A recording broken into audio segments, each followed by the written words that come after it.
Another budol. Itong LED para sa minivan. Tail light kasi lahat ng mga ilaw ko pati sa likod hindi pa LED. Yung headlight LED na, pero yung mga signal light, park light, tsaka tail light hindi pa LED. So ito para sa park light LED na. Novsight din yung brand na napili ko. Tapos isa din para sa likod, yung pag umaatras. Yan. Ano to, T10 yata to. Late lang niya, oh. T10. Ayan ang itsura niya. White yata to, white. Kalagay dito T10, tapos white. Para sa park light. Yun. And then, itong emblem.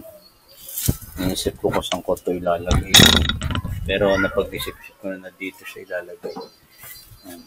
Hindi na mangyayari sa kanya. Bakal siya eh. Basa na to. Tapos tissue para matuyo. Dikit ko na lang to. Tuloy.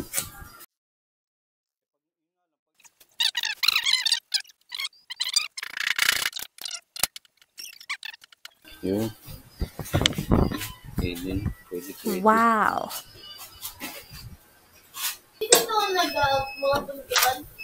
Dali lang to eh. Galing ko lang to. Pagante. LED na to.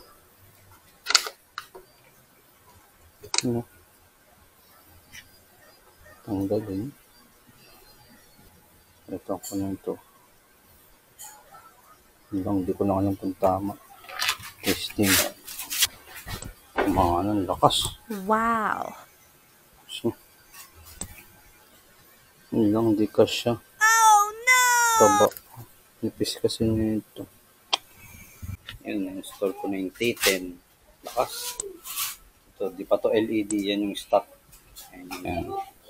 Tanggalin to. Init, gagi. Sa click ko lang inopen ang init, oh.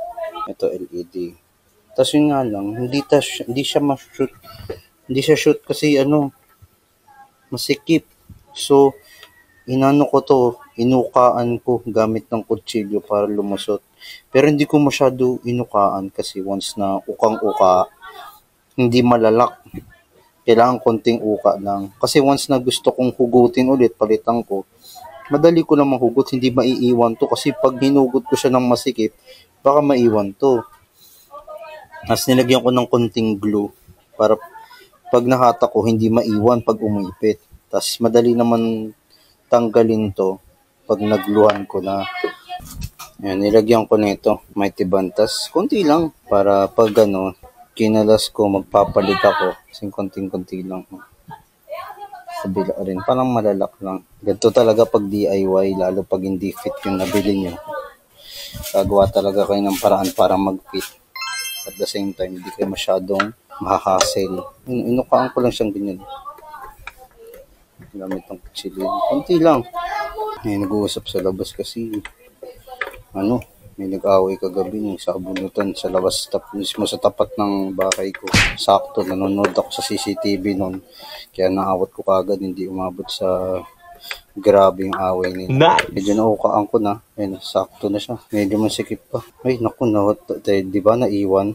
Yun yung wino-worry ko. Once tinanggal ko siya soon, gusto ko magpalit, maiiwan. Yung para... Ay, gagi! Putik, lumusot. Aray ko!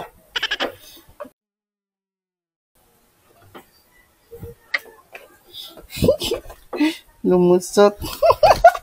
Gising ko muna to. Maganda rin pala na lumusot kasi tatagos din pala siya dito sa side, sa signal light. Tinanggal ko na ng signal light, tapos doon ko lalabas since maluwag yung butas. So kahit di ko nadikitan pala, dito no.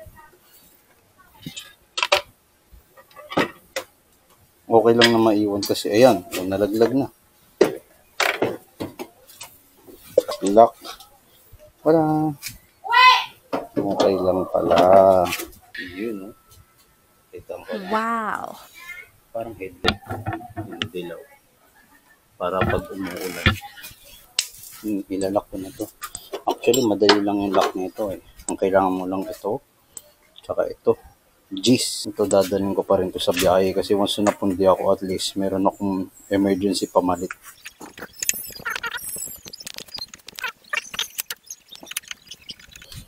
Bilang sikipan, hindi pa masyado masikip yan. Doon papasok si Jeez para higpitan ng konti pa. Same sa kabila. Ang install ko is para sa tail light, saka itong ganito rin.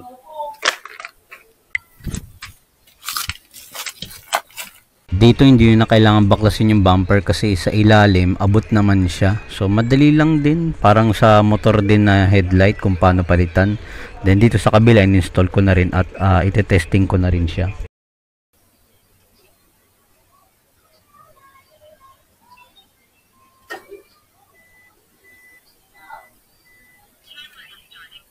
All goods na, naka-LED na, alright.